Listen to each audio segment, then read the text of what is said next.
जय हिंद। आज बताते हुए बहुत खुशी हो रही है कि आज हमारा YouTube परिवार 10 लाख लोगों का हो गया है। आज हम लोगों ने 1 मिलियन सब्सक्राइबर का एक माइलस्टोन प्राप्त कर लिया है। ये सब आप लोग के बदौलत आप लोग को बहुत बहुत तहे दिल से धन्यवाद। हमको ये पता था कि एक ना एक दिन ये हमारा 1 मिलियन जरूर पहुंचेगा, लेकिन ये कभी नहीं पता था कि इतना जल्दी पहुंचा देंगे आप लोग। और ताज्जुब हमको इस बात का होता है कि हमने कभी नहीं बोला कि आप सब्सक्राइब कीजिए या फिर आप लाइक कीजिए। हम जय हिंद बोल के आते हैं और जय हिंद बोल के चले जाते हैं, कि लेक्चर के सिवा कुछ नहीं बोलते हैं बीच में। फिर भी आप लोगों ने इतना सपोर्ट किया, आप लोग का बहुत बहुत धन्यवाद जो इतना जल्दी एजुकेशन के चैनल को आप आगे लगाएं। एक्चुअली यूट्यूब से भी मेल आया था कि एजुकेशन का चैनल काफ़ी धीमा बढ़ता है, क्योंकि 15 साल से 30 साल के बीच के ही लोग इस चैनल को देखते हैं। इंटरटेनमेंट वाला काफ़ी तेज़ी से बढ़ता है क्योंकि उसको हर एज के लोग देखते हैं। तो एजुकेशन चैनल में इतनी तेज़ी से ग्रो किए। यूट्यूब से भी मेरे ओर मेल आया। एक्चुअली यूट्यूब क्या है कि जब 1 लाख होते हैं तो सिल्वर प्ले बटन देता है। तो मेरा 6 जून को 1 लाख हुआ था और हम सिल्वर प्ले बटन के लिए अप्लाई किए थे। तो अभी सिल्वर बटन आने से पहले ही आप लोगों ने क्या काम कर दिया, यूट्यूब भी कंफ्यूज है। सिल्वर प्ले बटन आया ही नहीं, आप लोगों ने हमको गोल्डन के लिए अप्लाई कर दिया। अब यूट्यूब कंफ्यूज है कि इसको हम सिल्वर वाला भेजें कि गोल्डन वाला भेजें। खैर ये इससे हमको नहीं, हमारी मेन मकसद रहता है कि आप लोगों तक बेहतरीन जानकारी कम समय में एकदम आसान भाषा में जिसे आप समझते हैं उस तरह हम कैसे पहुंचाएं। और आप लोगों ने जो दिया इसके लिए हमको बहुत बहुत धन्यवाद। आप लोग का इतना प्यार मिला, इतना सपोर्ट मिला, हम कभी उम्मीद नहीं कर सकते थे कि इतना ज़्यादा आप लोग का सपोर्ट रहेगा। साथ ही आज के दिन हम अपने सारे गुरुजी लोग को धन्यवाद कहना चाहते हैं जो हमको नर्सरी से लेकर PhD तक पढ़ाएं, मार के पीट के जैसे भी पढ़ाना है पढ़ाएं। हमको याद है हम BSc सेकेंड ईयर में भी अपने टीचर से तमाचा से पिटाए थे, लेकिन आज उन्हीं लोग की इस मारपीट का नतीजा है कि जो आज हम आपको इतने बेहतरीन ढंग से आसान भाषा में कठिन से कठिन चीज़ों को समझा पाते हैं। हमारी भी कोशिश रहेगी कि आप हमसे जुड़े हैं, आपने इतनी बड़ी जिम्मेदारियाँ दे दी। अब बताइए किसी का परिवार 10 लाख का परिवार कर दिया, कितनी जिम्मेदारियाँ होंगी। हम भी पूरी तरह से वादा करते हैं कि अपनी जिम्मेदारियों पर खरा उतरेंगे। आप जिस उम्मीद से हमारे चैनल से जुड़े रहते हैं, हम आपकी उम्मीदों पे पूरी तरह से खरा उतरने का प्रयास करेंगे। हम भी मानव हैं, कभी कोई गलती हो जाती है, मिस्टेक से कभी कुछ गलत निकल जाए तो आप उसके लिए माफ़ कर देंगे, हम आपसे उम्मीद करते हैं। खैर हम कोशिश करते हैं कि कुछ ज़्यादा गलतियां ना हो, लेकिन फिर भी इंसान है, इंसान से गलतियां हो जाती हैं। जितना लोग बड़ बुजुर्ग बा सब जना के हमारे हाथ जोड़ के प्रणाम रहू। लोग के आशीर्वाद से आज हमनी के चैनल 10 लाख के परिवार में हो गई। हमार पूरा कोशिश रही कि जोन अपन भाषा में विद्यार्थी लोग समझेला लोग तोने भाषा में हम समझाई। जरूरी नहीं है कि उन लोग के अंग्रेजी फारसी में बोले में तो समझ में आई, अपन भोजपुरियो लैंग्वेज में एकदम बढ़िया से समझ में आएला। और लोगन के जो मानसिकता बन गई बनू कि भोजपुरी के लड़का लोग खाली गाड़ी देला, लोग कुछ ना करेला, ई गलत मानसिकता बा। भोजपुरी भाषा से का करे के बा, भाषा खाली अपन बात समझाए के एगो माध्यम बा। भोजपुरी वाला लोगों ने बहुत आगे जाला। लोग हमनी के पढ़ते जाते इलाहाबाद में हमनी के कोनो कोनो चीज़वा ना बुझाए ना तो मास्टर साहब हमनी के भोजपुरी में समझा दे कि हेंगन ना हेंगन कर ना तोरा कि जो भाषा बुझाता तो नहीं समझ, ससुरा काहे ना बुझाई। तो हमको ना ये सब आदतें हो गया ससुरा बोलने का। हम सबको कहना चाहते हैं यार भाषा से मत किसी को तोलिएगा। बहुत सारे भाषा हिंदुस्तान में तो भाषाओं की का अंबार लगा हुआ है, तो भाषा केवल माध्यम के लिए होता है। देखिए हम गांव के लोगन के हम स्पेशली बोलल चाहते नहीं कि गांव के लड़कन लोग के जन बुझाला कि वो गांव से बड़न कुछ ना कर सकी हैं, चाहे वो गरीब घर के बड़न वो कुछ ना कर सकें। ये एकदम गलत मानसिकता बा। गाँव के लड़का काहे ना कुछ कर सकेला लोग और लगे कौन चीज नहीं के। गाँव के लड़का तो और मेहनती होला लोग हमने के जब पढ़त नहीं तो 16-16 किलोमीटर दूर जाके साइकिल से हमने के पढ़े जाइल जा। गांव के लेकिन से मेहनत हो जाए, शहर के लेकिन से हो ही क्या इतना 16 किलोमीटर साइकिल चलेंगे तो दांते लग जाइए उकनी के। तो ऐसा नहीं खे, तू खाली मेहनत कैल करल। मेहनत के आगे हर चीज के हार हो जाइए। मेहनत से बाकी तू मत हरिया। हारे लेके जे कबो प्रयत्न ना कर, कोशिश ना करबो तो हरबो ना। अंग्रेजी में कल ना today is the result of our own past action and whatever we wish to be in future is depend on our present activity, so we should decide whatever we should act now. We are responsible for what we are. हम आप सब लोग को भी कहना चाहते हैं कि देखिए ऐसा नहीं है, कोई भी इंसान जो होता है ना, आप देखिएगा कोई भी आज आगे गया, चाहे इतने भी बड़े लोगों को देखिए जो भी आज साइंटिस्ट हो गया, जो भी सक्सेसफुल लोग हैं,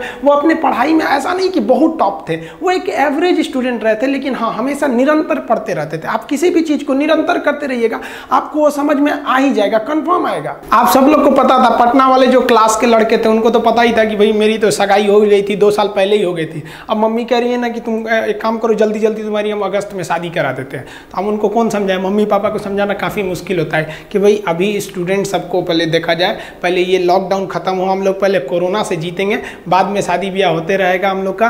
पहले हम लोग को अभी पहले जल्दी जल्दी पूरी अर्थव्यवस्था, हर एक जनजीवन अपने रास्ते पे आए, जल्दी जल्दी हम क्लास को फिर से ओपन करें। हम बहुत मिस करते हैं पटना की उस क्लास को, वो लंबी जब लाइन लगी रहती थी क्लास की, भीड़ की, वो जब हम मकर संक्रांति के दिन साथ में सबके दही चूड़ा खाया करते थे, होली खेला करते थे साथ में, रक्षाबंधन में जितना मेरे पे राखी बांधा गया हाथ पे, हमको नहीं लगता है शायद किसी के उतना राखी भी बांधा गया हो। सरस्वती पूजा में हम लोग साथ करते थे, ईद हो गया, क्रिसमस हो गया, सब साथ मनाते थे, उसको काफ़ी मिस कर रहे हैं। और मम्मी को भी हम समझाए कि मम्मी अगर ये शादी अभी कर दीजिएगा तो जो पटना वाले स्टूडेंट है वो कैसे आएंगे, आप वही नहीं आएंगे तो इस शादी का मतलब क्या रह जाएगा। तो आप जितने स्टूडेंट हैं आप लोग टेंशन नहीं लीजिए, हम सब लोग को बुलाएंगे। बारात ऐसे जाएगी ना कि मेरे ससुराल वाले ससुराल चौंक जाएगा कि बारात लाया है कि फौज लाया है। देखिए इस लॉकडाउन में तो सबको कुछ ना कोई प्रॉब्लम हुआ, हम आपको व्यक्तिगत बता रहे हैं। हमको सबसे ज़्यादा प्रॉब्लम हुआ था अनाथ आश्रम को लेके। लॉकडाउन में इतना मतलब समझ में नहीं आ रहा था कि अगर वहाँ किसी एक को हो जाएगा तो फिर कहाँ आदमी कहाँ लेके जाएगा उन लड़कों को, कहाँ रखेगा। लेकिन फिर खैर ऊपर वाला बहुत मेहरबान होता है, सबसे सब कुछ नहीं छीनता है। आप भी जहाँ होंगे सुरक्षित होंगे, गलती नहीं कीजिएगा। आपकी थोड़ी सी गलती भारी पड़ सकती है, थोड़ा सा बचाव है, जब तक इलाज नहीं है तब तक आप सबके लिए बचाव है। बहुत से लड़कों ने कहा था कि सर आप अपना ओरिजिनल नाम बता दीजिए ना, कि देखिए अब नाम जान के आप क्या करिएगा, बस इतना समझिए कि मेरा नाम जो है ना वो एम से शुरू होता है, बस इतना जानिए, एम खान आप कह सकते हैं, जो भी हो गया। बाकी कई लोग यूट्यूब पे नाम बता रहे हैं मेरा, वो गलत बता रहे हैं। और हाँ, यूट्यूब पे कुछ लड़कों ने बता दिया कि भैया इनकम इतनी है। देखिए आप सब गलत में है। ये यूट्यूब जो है ना इनकम दिखाता है वो गलत दिखाता है, 100% गलत दिखाता है। वो 6 गुना 8 गुना ज़्यादा बढ़ा के दिखाता है। और वो कितना अच्छा काम करता है कि ऊपर लिख देता है एस्टिमेटेड इनकम, मतलब मेरे अनुसार। एस्टिमेटेड मतलब नहीं समझता, अनुसार मतलब वो एवरेज नहीं बता रहा है, एस्टिमेटेड बता रहा है। वो इसलिए बताता है कि बाकी लोग भी देख के और यूट्यूब पर आए। वो यूट्यूब को बहुत बड़ा करना चाहता है कि दूसरा कोई कंपनी यूट्यूब का टक्कर ना ले सके, क्योंकि जिसको जो सर्च करना है वो यूट्यूब पर आके करे। अब वो सारे लोग यूट्यूब पे अपलोड कैसे करेंगे जब तक उन्हें लालच नहीं दिखाया जाएगा। तो इस सब चक्कर में नहीं पड़िए। लेकिन हाँ, हम सबको कहना चाहते हैं कि अगर आप इस देश की सेवा करना चाहते हैं, यूट्यूब पर आकर फ्री में अगर आप अपना ज्ञान की दान देना चाहते हैं तो आप जरूर आइए। लेकिन हाँ, आपको जो ये दिखाया जाता है ना वो एकदम गलत दिखाया जाता है। आप अगर देखिएगा क्या इनकम होता है यूट्यूब का, तो आप मतलब बिलीव नहीं कीजिएगा। आपको हम एक चार्ट दिखा देंगे, आप इसका स्क्रीनशॉट लेके रख लीजिएगा। कुछ लड़के कह रहे थे कि सर मैडम का फोटो दिखाइए ना। हम कहेंगे भाई फोटो देख के क्या करेंगे, आप बारात में चलिएगा, सब का सब लोग वहीं चलेंगे। लोग जो बात तुझ में है वो तेरे तस्वीर में कहाँ, आप सब लोग को साथ में चलना है, आप लोग वेट कीजिएगा। आज हम आप लोगों से कुछ क्या बोले, मोदी जी जैसे मन की बात करते हैं ना, वैसे आज हम आपको अपने दिल की कुछ बात बताना चाहते हैं। देखिए आप कभी भी ना किसी चीज़ से घबराइएगा नहीं। हमको काफ़ी फ्रस्ट्रेट हम भी हुए थे ना जब हम अपने युवा हीरो सुशांत सिंह के बारे में सुने थे। ये बिहार के उभरता हुआ एक हीरा थे, इन्होंने क्यों इतना गलत एक्शन लिया हमको आज तक नहीं समझ आया। देखिए परिस्थितियां सबके सामने होती है, मुसीबत सबके सामने आता है। ऐसा कोई व्यक्ति बताइए ना जिसके यहाँ कोई मुसीबत ना हो। आप हो, हम हो, हाँ थोड़ा बड़ा थोड़ा कम आता है। मुसीबत से तो घबराना ही नहीं चाहिए। मुसीबत एक ऐसी तिजोरी है जिसके अंदर आपको सफलताओं के हथियार मिलते हैं। जब मुसीबत आएगी तो आप तिजोरी खोलिए, उसमें आपको हथियार मिलेगा आप सफल होने का। लेकिन सुशांत भैया आपने तो तिजोरी खोला ही नहीं। हम लोग क्या कैसे कहें, हम लोग को आप छोड़ के चले गए। इसकी क्षतिपूर्ति कभी नहीं कर सकता है बिहार का चमकता हुआ हीरो। हम लोग ने जो आपकी मूवी देखी, जो छिछोरे मूवी थी, जो आपका धोनी में जो रोल निभाया था, क्या कहें हम आपको, आपने क्यों छोड़ के चले गए। हम लोग को हम क्या बता सकते हैं कि हम लोगों को कितना लॉस हुआ। हम आप सबको कहना चाहते हैं मुसीबत सबकी आगे होती है। आप बताइए ये बच्चों को मुसीबत देख सकते हैं, कितनी गरीबी इनके सामने है, क्या इनकी ज़िंदगी अच्छी है? नहीं, लेकिन ये भी संघर्ष करते हैं। तो अगर आप खुद को फ्रस्ट्रेट होकर देखना चाहते हैं तो आप अपने से बड़े लोगों को देखिए, आप फ्रस्ट्रेट हो जाएंगे। लेकिन आप खुश रह के जीना चाहते हैं तो आप अपने से छोटे लोगों को देखिए, फिर आपको लगेगा कि नहीं यार ज़िंदगी ने तो हमें बहुत कुछ दिया। पता है इन बच्चों का भगवान ने इनसे बचपना छीन लिया। और लोग कहते हैं कि इनको लोग सता रहे थे, घुटन हो रहे थे। अरे हम क्या कहेंगे, घुटन क्या चीज़ होती है उस बच्चे से पूछिए जो काम करता है रोटी के लिए खिलौनों की दुकान पर। वो बच्चा कैसे खेलता होगा जो दिन भर मेले में खिलौना बेचता है। यार फ्रस्ट्रेट नहीं होना चाहिए। ज़िंदगी कभी छोटी नहीं होती है, हम देर से जीना शुरू करते हैं, सबके सामने कुछ ना कुछ समस्याएं आती होती हैं। हम आपको अपनी बात बताते हैं कि जब हम पटना आए, सोचे कि अब कोचिंग स्टार्ट करेंगे, यहाँ से पढ़ाएंगे, हमने यही सोचा था कि कोई भी लड़का पैसे की कमी से हमारे यहाँ से नहीं लौट सकता। आज भी हम आपको कहते हैं, आपको भी पता होगा जो पटना में क्लास करते होंगे, कि पैसे के प्रॉब्लम से तो कभी कोई लड़का हमारे यहाँ से गया ही नहीं। लेकिन फिर भी हम आपको अभी भी कहते हैं कि आप कोई भी ऐसा लड़का नहीं है जो पैसे के प्रॉब्लम से हमारी क्लास से बाहर गया हो। लेकिन जब हम स्टार्ट किए थे ना, तो हम पटना में, मेरा शुरू में कोई मकान वगैरह नहीं था, तो हम रूम लेने के लिए गए थे, फ्लैट लेने के लिए। तो हम फ्लैट गए, हम नॉर्मली एक फ्लैट था, ये नहीं था, मैं एक चीज़ आपको समझने के लिए बना दी। तो वहाँ गए ना, तो उनको हमने बता दिया कि भैया हाँ इतना रेंट है। तो कहे ठीक है, सामान वगैरह रख लीजिए। उन्होंने कहा कि आप आधार कार्ड दे दीजिएगा। हम कहे ठीक है, हम आपको प्रिंट करके दे देंगे। पूरे सामान वगैरह रख दिए। जब हम उनको आधार कार्ड अपना दिए ना, तो उन्होंने देख लिया कि ये तो मुस्लिम है। वो कहें कि आप अभी मेरा मकान खाली कर दीजिए, हम मुस्लिम को नहीं देते हैं। मेरा इतना, हम उस दिन फ्रस्ट्रेट हुए थे ना, जिसका कोई हद नहीं। मतलब कितना बुरा लगेगा ना किसी को केवल नाम के आधार पर हटा देना। फिर हमको अजीब लगा था, ये क्या कर रहे हैं यार, ये 21वीं सदी में ऐसी मानसिकता से कैसे काम चलेगा आप लोग का। फिर क्या करेंगे, उनके आगे तो हम लोग जीत नहीं सकते। फिर पूरा सामान ले आए। फिर से एक जगह और गए, तो वो भाई साहब मुस्लिम थे। तो वो पूछे कि आपका नाम क्या है। तो हम कहे आप ये नाम क्यों पूछ रहे हैं मेरा। तो उन्होंने क्या कहा कि हम हिंदू को नहीं देते हैं। देखिए, एक जगह हिंदू हैं वो मुस्लिम को नहीं देते हैं, एक जगह मुस्लिम है जो हिंदू को नहीं देते। हमको ये समझ में नहीं आ रहा है कि हम किसको बोले, किसको सही बोले, किसको गलत कहें। फिर एक भाई साहब के पास गए, हम कहें कि देखिए भैया आपके यहाँ हमको रूम चाहिए, लेकिन हिंदू मुस्लिम का लफड़ा तो आपके यहाँ नहीं है। उन्होंने कहा कि नहीं हमारे यहाँ नहीं है। 3-4 जगह देखे तो हमको लगा कि नहीं, कई लोग हैं जो दे देते हैं। तो हमको एक बात समझ में आया, यार सारे लोग गलत नहीं हैं और ना ही सारे लोग अच्छे हैं। कुछ ससुरे बहुत खचरा हैं और कुछ बहुत अच्छे भी हैं यहाँ पे।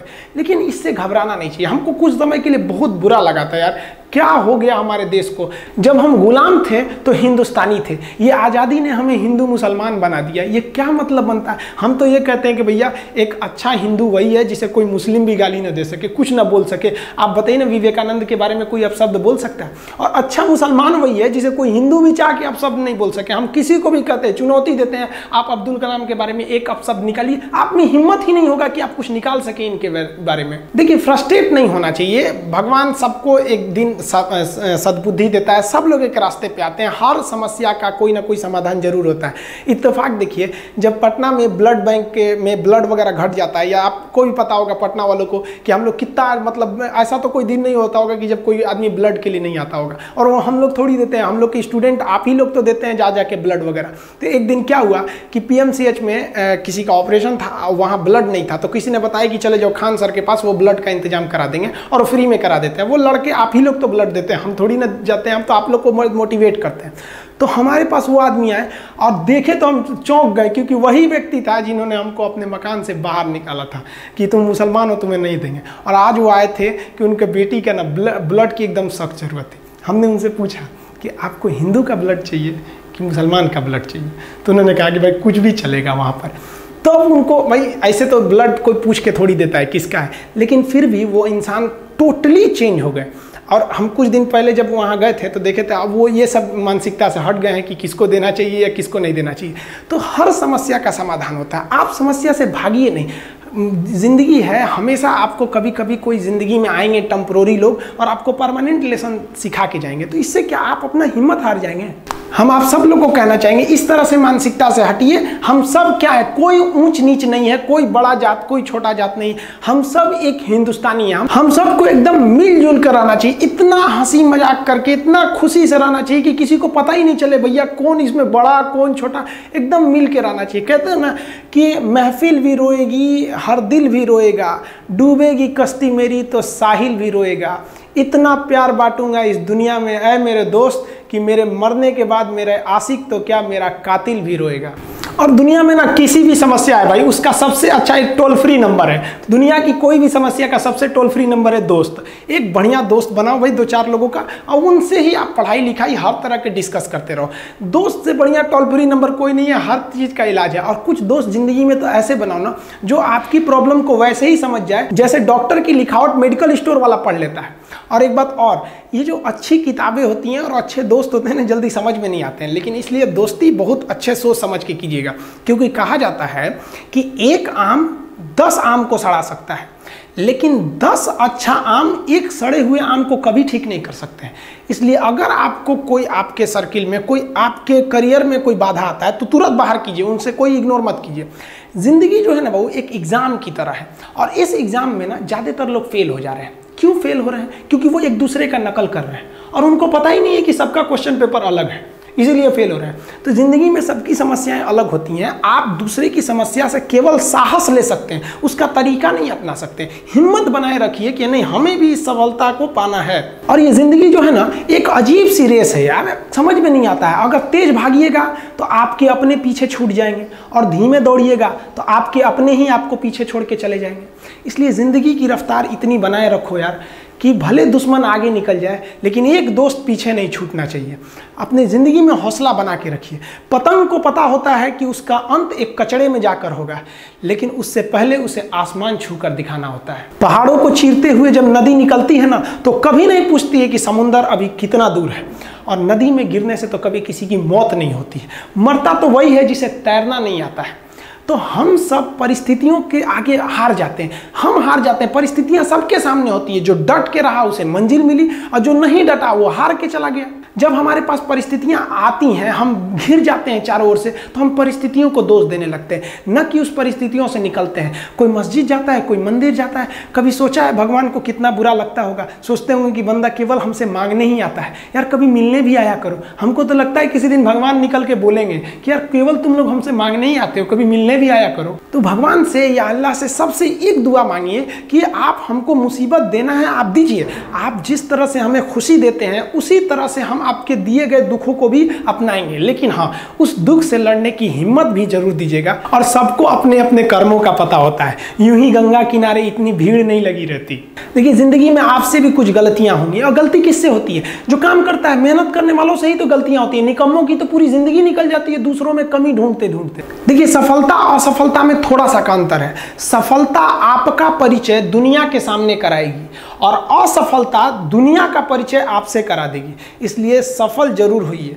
देखिए 97% लोग जो है ना वो थक के किसी काम को छोड़ देते हैं, और जिंदगी भर उन 3% लोगों के लिए काम करने लगते हैं जो कभी भी हार नहीं मानते। मेहनत बता देता है कि परिणाम कैसे मिलेगा, वरना परिणाम तो बताता ही है कि आपका मेहनत कैसा था। कुछ लोगों को लगता है कि उनके पिताजी बहुत पहुंच वाले हैं, दादाजी बहुत पहुंच वाले हैं, तो उनकी बदौलत हमें कोई काम मिल जाएगा, कोई जॉब मिल जाएगा। तो कोई ये बहुत बड़ी बात नहीं है। पहचान से मिला काम बहुत देर तक नहीं रहती है, लेकिन काम से मिलने वाली पहचान आजीवन रहती है। हम स्टूडेंट्स को कहना चाहेंगे, आजकल स्टूडेंट्स को पता नहीं क्या हो गया है ना, सोचना वो लड़की के पीछे पगलाया है, कहता है कि लव हो गया। भाई दुनिया में लव नहीं होता है किसी से, ये एक अट्रैक्शन है सबको। मान लीजिए मेल है तो उसे फीमेल से होगा, फीमेल से है तो उसे मेल से होगा। तो कोई कैसे कहेगा कि हम तुम्हारी ओर अट्रैक्ट हो रहे हैं? तो उसको छुपाने के लिए कहता है हमको लव हो गया। भैया लव अब नहीं हो गया। अगर आपसे कोई कहता है ना कि आपको वो आपसे ट्रू लव करता है, तो उससे कहिएगा कि हमको अभी मेरा किडनी खराब हो गया, 1 लाख रुपए की ज़रूरत है, नहीं देगा। लेकिन आप अपने माता पिता से कहिएगा कि हमको 1 लाख की ज़रूरत है, और रियल में भी अगर हो जाएगा तो वो अपना शरीर बेच देंगे आपके लिए, लेकिन वो नहीं बेचेंगे। ये होता है लव। लेकिन लोग अट्रैक्शन को लव कहते हैं, उसके लिए पूरी ज़िंदगी बर्बाद कर देते हैं। ये सब बाबू गलत चीज़ है। जो आप अपना देखिए, आप अपना करियर छोड़ के अगर इस सब चीज़ में जाइएगा तो पूरी लाइफ बर्बाद हो जाएगी। आप जो रिश्ता खोजते हैं अपना कॉलेज में, कोचिंग में, ये सब परमानेंट रिश्ते नहीं हो सकते हैं। हाँ, अगर आप गर्लफ्रेंड से शादी करेंगे तो ये आपके लिए बेस्ट लड़की होगी, लेकिन माँ बाप जो ढूंढ के लाएंगे, जो भगवान आपके लिए बनाया है, वो लड़की आपके लिए यूनिक होगी। If you will best you will number 1, and if you will unique you will only 1। तो याद रखिएगा, जो भगवान आपको बना के जोड़ता है ना, वो रिश्ता सबसे अच्छा होता है। अपने माँ बाप को देखिए ना, क्या झगड़े नहीं हुए, लेकिन आज भी वो लोग एक साथ रहते हैं। लेकिन फिर भी आप देखिए आजकल के जो वेस्टर्न कल्चर आ गया, क्या वेस्टर्न कल्चर हो गया समझ में नहीं आता है। प्यार और छोहाड़ा, इसकी ज़िंदगी ना 1 साल होती है, 1 साल में ही खराब हो जाता है। ये वेस्टर्न कल्चर है, हमारी भारत की संस्कृति नहीं है। हम गर्व करते हैं, हमें अहंकार है, हमें गुरूर है अपने भारत की संस्कृति पर। जहाँ एक छोटी सी बच्ची भी गुड़िया खरीदती है ना, तो उसके लिए दुपट्टा खरीदती है। और यार अगर आपको दिल लगाना ही है तो किताबों से लगाओ ना यार, बेवफा भी निकलेगी तो मुकद्दर बना के जाएगी। दिन ना सबके लिए 24 घंटा का होता है। ऐसा नहीं है कि आपको अलग से वक्त मिलेगा, लेकिन इसी 24 घंटे में किसी को प्यार करके पति बनने का शौक है तो किसी को मेहनत करके करोड़पति बनने का शौक है। तो आप डिसाइड करिए आपको क्या बनना है, क्योंकि बरसों बाद जब लोग ये मिलेंगे ना आपसे तो ये नहीं पूछेंगे कि कितनी गर्लफ्रेंड है, लोग पूछेंगे कमाता कितना है, हैसियत कितनी है तुम्हारी। ये दुनिया का उसूल है कि लोग कभी भी आपसे खैरियत नहीं आपकी हैसियत पूछते हैं। लोग एक दूसरे से वादा करते हैं कि तुम्हारा जिंदगी भर साथ निभाएंगे, कोई किसी का साथ नहीं निभाता है। लोग अर्थी और जनाजा भी ले जाते हैं ना 2 कदम तो कंधे बदल बदल के ले जाते हैं, जबकि पता है कि आखिरी मुलाकात है। और लोग यहाँ कंधा बदल बदल के ले जा रहे हैं और लोग वादे कर रहे हैं कि जिंदगी भर साथ निभाएंगे, कोई साथ नहीं निभाता है। हम आप सब लड़का लड़की से कहना चाहेंगे कि अभी वक्त है, अभी सर झुका के पढ़ लीजिए। वादा है आपसे कि जिला में सबसे ऊंचा सर आपका होगा, लेकिन अगर अभी आप सोचिएगा आराम करने के लिए पूरी जिंदगी आपको तकलीफ उठानी पड़ेगी। अगर आज आप किताबों के दीवाने हो गए ना तो कल दुनिया आपकी दीवानी हो जाएगी। किसी ड्रीम गर्ल के लिए ना अपने माँ बाप के ड्रीम को कभी नहीं छोड़ना चाहिए। आप लोग जो सोचते हैं ना इधर उधर वो खुशी तो आप लोगों ने कभी देखा ही नहीं। कोई स्टूडेंट अभी तक खुशी नहीं देखा। हम आपको व्यक्तिगत बताते हैं। देखिए खुशी कब मिलेगी आपको, जिस दिन आपको जॉब मिलेगा ना, और जो पहली सैलरी मिलेगी वो भी नहीं खुशी है। जब आप अपनी पहली सैलरी ले जाके अपनी माँ के हाथों में देंगे ना तो आपकी आंखों में आंसू होगा। आप याद करेंगे कि जिस माँ की उंगलियों को पकड़कर हमने चलना सीखा, आज उसको हमने अपनी पहली कमाई दिया है। और जब कमाने लगेंगे ना तब समझ में आएगा कि लाखों रुपए की अहमियत कुछ नहीं है वो 1 रुपए के आगे जब माँ स्कूल जाते वक्त दिया करती थी। और गौर से देखा करो अपने माँ बाप के आंखों में, ये वो आईने होते हैं जिसमें बच्चे कभी बूढ़े नहीं होते। देखिए जीवन में ना अपने अंदर से अहंकार बिल्कुल निकाल दीजिएगा। अहंकार बहुत ही खराब चीज है। कहते हैं कि अहंकार में इंसान को इंसान नहीं दिखता, छत पे चढ़ जाओ तो खुद का मकान नहीं दिखता। अहंकार नहीं करना चाहिए। छत को बहुत गुरूर था छत होने का, 1 मंजिल और बनी और छत फर्श हो गया। अहंकार कभी नहीं कीजिएगा। तूफान ज्यादा होती है तो कश्ती डूब जाती है, और घमंड ज्यादा हो जाती है तो हस्ती डूब जाती है। जिस दिन आपको घमंड होने लगे ना अपने आप के ऊपर कि हम बहुत बड़े हो गए हैं, हम बहुत पढ़ लिए हैं, हम बहुत सक्सेसफुल मैन हो गए, हम बहुत बड़े बिजनेसमैन, हम बहुत, मतलब जिस दिन आपको घमंड हो गया ना उस दिन आप शमशान घाट में जाके देखिएगा आपसे नायाब लोग, आपसे अच्छे अच्छे लोग वहां खाक बन गए। दुनिया में ना किसी से जलन नहीं रखनी चाहिए। देखिए माचिस जो होता है ना दूसरे को जला देता है, लेकिन कभी माचिस को देखें वो खुद को भी जला लेता है। अतः अगर आप दूसरे की बुराई करेंगे, दूसरे के पीछे रहेंगे ना तो इसमें आपका लॉस होगा। और अगर आपकी कोई बुराई कर रहा है ना तो आपको खुश होना चाहिए कि आप आगे बढ़ रहे हैं। बुराई उसी का लोग करते हैं जो आगे बढ़ रहा होता है। जो पहले गिरा हुआ है उसकी लोग क्या बुराई करेंगे। और जब भी आपकी कोई बुराई करे तो आप उसे सहज स्वीकार करें, और आप उसे प्रूव मत कीजिए कि हम ये नहीं हैं। हम लोग गलती क्या करते हैं स्टूडेंट लोग कि प्रूव करने लगते हैं। नहीं, आपको अपने आप को इंप्रूव करना है। अगर कोई गलती हो गई है, आपको कोई बुराई कर रहा है तो आप उसको सहज स्वीकार कीजिए। जिस दिन आपके अंदर अपनी बुराई सुनने की क्षमता आ गई, यकीन मानिए आप सफलता के दहलीज पे अपनी पहली कदम रख दिए उसी दिन। लोहा जो होता है ना उसे कोई नहीं तोड़ सकता है, लेकिन उसी लोहे के अंदर का जो जंग लग जाता है ना धीरे धीरे दीमक की तरह उस लोहे को खदड़ते जाता है। इसलिए अपने अंदर अहंकार को मत लाने दीजिएगा। लोग कहते हैं ना कि अहंकार बुरा है। जीवन में हम जो अनुभव किए हैं, अहंकार से भी खराब चीज होता है गुस्सा।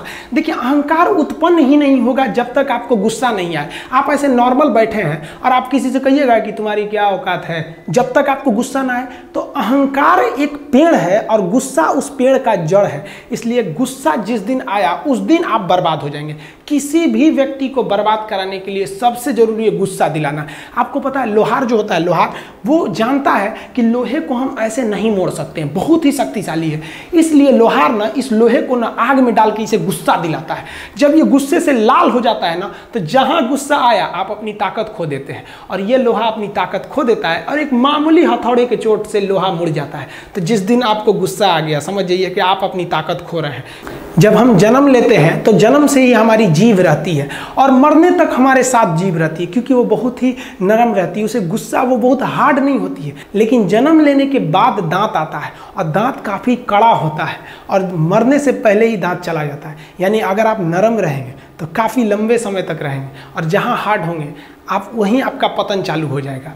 इंसान 3 साल में बोलना सीख जाता है, लेकिन उसे क्या बोलना है ये सीखने में उसे पूरी जीवन लग जाती है। शब्दों का इस्तेमाल बड़ा सोच समझ के कीजिएगा, ये आपके माँ बाप के दिए गए परवरिश का एक सबूत होता है। अतः आप अगर किसी से अपशब्द बात करते हैं तो सभ्य व्यक्ति आपको नहीं कोसेगा बल्कि आपके माँ बाप को कहेगा कि इसे संस्कार नहीं सिखाया। ये शब्द जो होते हैं हमारी परवरिश का परिचय करा देते हैं। शब्द का इस्तेमाल भोजन की तरह करना चाहिए। जिस तरह से भोजन को बनाने के बाद थोड़ा सा चख लिया जाता है, उसी तरह शब्द को दूसरे के सामने बोलने से पहले एक बार जरूर चख लीजिएगा। देखिए, लॉकडाउन में हम थोड़ा गांव में आ गए थे और थोड़ा सा अनाथ आश्रम को लेकर हम काफ़ी थोड़ा सा बिजी हो गए थे, इसलिए ऐप बनाने में काफ़ी लेट हो गया। लेकिन अब बहुत जल्दी ऐप आने वाला है। जो दरोगा के स्टूडेंट हैं उनको हम कहना चाहते हैं कि देखिए, आप पीटी पास कर चुके हैं, ऐसा नहीं कि आपको कुछ नहीं आता, आपको थोड़ा सा बस रिफ्रेश करने की ज़रूरत है। जो इंपॉर्टेंट चीज़ें हैं उनको डिस्कस करने की ज़रूरत है। तो हम हर सब्जेक्ट से जितने भी इंपॉर्टेंट चीज़ें रहेंगे जो एग्जाम में पूछे जाते हैं और जो विगत सालों में पूछा है, उन सब का एक समरी बनाकर हम आपको पर सब्जेक्ट वाइज हम आपको डिस्कस करते रहेंगे। वो ऐप पर भी, यूट्यूब पर भी, यूट्यूब पर तो फ्री रहता ही है। हम आपको वादा करते हैं कि ऐप पर भी जो दरोगा का हम बताएंगे वो एकदम फ्री ऑफ कॉस्ट बताएंगे। हम उसके लिए आपको चार्ज नहीं लेंगे क्योंकि कोरोना है, अब इसमें आप लोग पूरी दुनिया त्रस्त है। आप फीस थोड़ी दीजिएगा भाई, अभी गुरु दक्षिणा हमेशा थोड़ी लिया जाता है, कभी कभी ऐसे भी चल जाता है। इस बार गुरु दक्षिणा आप लोग नौकरी के बाद ही दीजिएगा और मिठाई थोड़ा बढ़ा के लेते आइएगा। लड़की के लिए स्पेशल कहते हैं, आधा किलो मिठाई लेके आती हैं सब। एक तो लड़की आधा किलो मिठाई लेके आई थी, हम कहे आधा किलो और लेके आओ, चल गई उधर से। तो आप कोई आधा किलो ले आता है ना तो उसको हम रोकवा के कहते हैं, अरे बेवकूफ कहीं का, तुम इतना मेहनत से आदमी पढ़ा है, तुमको 1 किलो लेके आना। सबको हम बोलते हैं आधा किलो कोई लेके नहीं आएगा। ऐप पर जो रेगुलर क्लास भी है, अब उसको भी बहुत जल्दी अब रेगुलर क्लास वालों को भी चालू कर दिया जाएगा। कई लड़के कमेंट कर रहे हैं कि सर आप पंखा क्यों नहीं लगा लेते हैं, आपको पसीना होता है।